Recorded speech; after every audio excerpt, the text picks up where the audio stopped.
Hello, everybody, and welcome to the May 7th version of our News from the Front Lines, news from the front lines of business. Not too exciting of a week, except for one pretty big news item, which I'm sure everybody has seen if you've been paying attention to the Payroll Protection Program, the PPP. It abruptly ran out of money this past Wednesday after all along it's been looking like there was going to be sufficient funding to last all the way through May 31st. And as late as Monday of this past week, they were showing a $30 billion expected fund balance.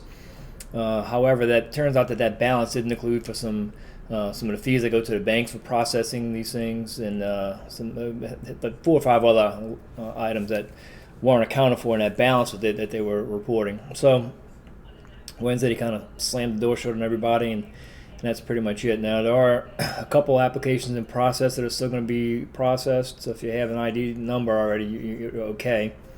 And there also is a very, very small amount of money still available to certain types of banks, community funding institutions. So there's a handful of those that are still going to be processed. But for the most part, it looks like the program is going to end.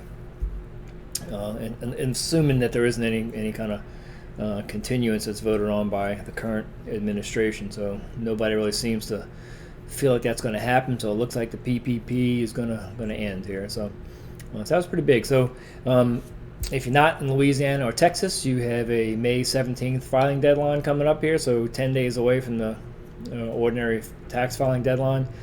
Texas and Louisiana have till June, so we've got a little more time to play with for those filers. But aside from that, not too much going on in the business world here. That's newsworthy. So keep at it here, and we'll see you next week.